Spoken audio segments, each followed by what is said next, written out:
Imagine being married at only 20 years old, branded a killer and sent to prison. Tonight on Casefiles, follow the story of a young girl who killed her husband. She says she still loves her late husband.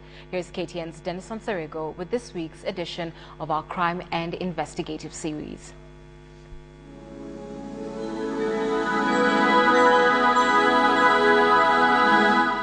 She was only 18 years old when she killed.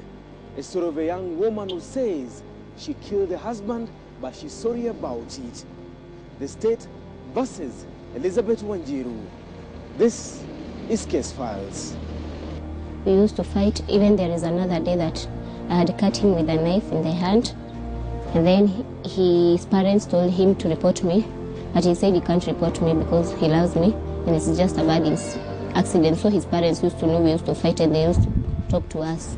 When you meet Elizabeth Wanjiru, you meet one jovial individual. One individual so alive in what she's dressed in and very conscious of her physical outlook. This is the life of a young girl, turned wife, mother, and killer. Elizabeth grew up in a family of boys. She was the only girl child and her mother was never home. My mom works at Mombasa and my dad stays here at Wangige with my other two young brothers.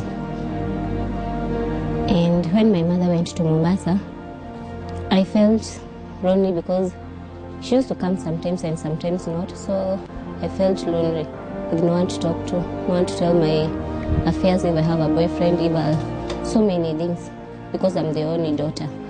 So I felt frustrated. I dropped out of school and was in Form 3 first term, and then I decided to get married to this guy.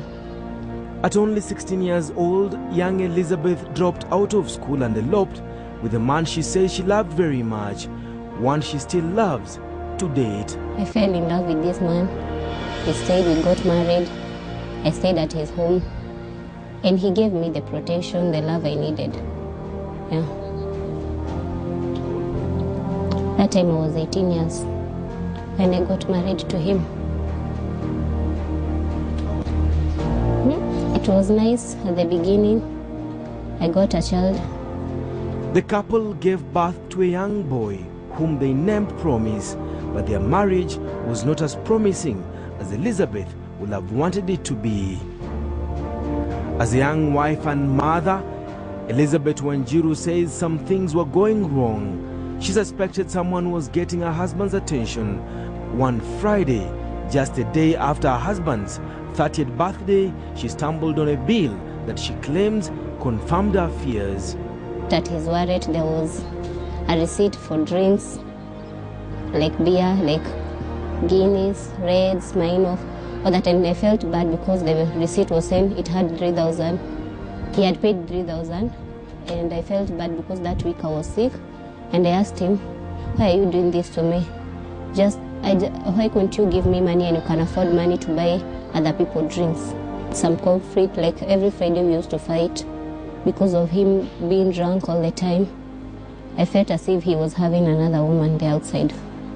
So I felt insecure, and I've given my whole life, I've dedicated my whole life to him, loving him without thinking twice.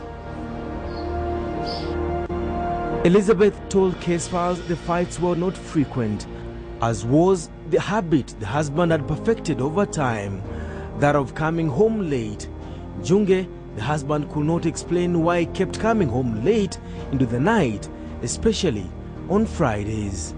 According to Elizabeth, the husband was entertaining women on the nights he came home drunk. She could not take it anymore, and on one such night, she decided to bring it all to an end. I went to visit a friend, her cousin. She's called Jerry. Went to visit her. We ate lunch at her house, and then I came back in the evening at around 4. I started preparing supper. I cooked, and then I waited for my husband. He didn't come up to 9. I went to sleep, and then when he came at around 1. So I really felt anger in my heart, and I told him I can't take it anymore. And then I found that I had already taken the knife and stabbed him in the chest. The stabbing was not intentional, she says.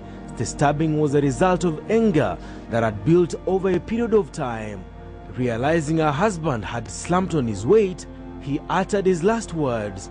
What she says still haunts her soul 2 years later. After that, he asked me, "Shiko, you have killed me."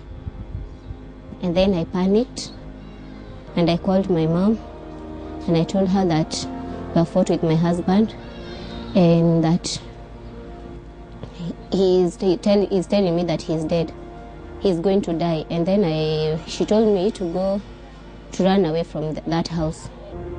Confused and terrified, she turned herself in.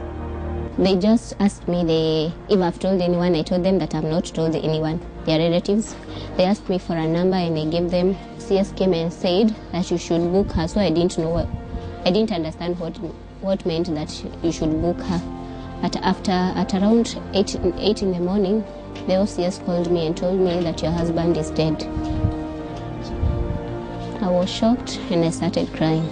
Elizabeth became among the youngest girls from Kikuyu town accused of murdering a man she had once called husband and father to a 2-year-old son Promise. When she finally stood trial, 2 things worked in her favor. The charges were dropped to those of manslaughter, her age and reaction immediately after the murder, and a second chance. In a probation report, a probation officer recommended that Elizabeth be set free. The report said in part, "We plead for leniency and consider an uncustodial sentence. She loved her husband and she left school to live with him. She will need to explain to the son what happened to his father." But Justice PM Milo could not let her walk to freedom. The judge said in part, "This is a very detailed probation report of an offender who appears not remorseful and who does not seem to acknowledge the magnitude of what she did." Before sending her to jail, Justice Mwilu ruled, "It appears to me that a custodial sentence is what is appropriate in the circumstances of this case." Accordingly, she is sentenced to serve 5 years in prison. Elizabeth says her son is the first priority the moment she steps out of prison. I really love him even up to now because I feel I will not love anyone else like the way I've loved him. And I'm really scared to fall in love with anyone else. I just want to be him and no one else. For now, she is in jail for killing a man she says she never wanted to kill, but to keep. Next on Casefiles, she killed another woman because she believed she had come between her and the husband. 2 years later, she says she wishes she never killed the woman. A story of a pregnant woman who gave birth behind bars and the husband who walked out on her. Then Susarigo for Casefiles.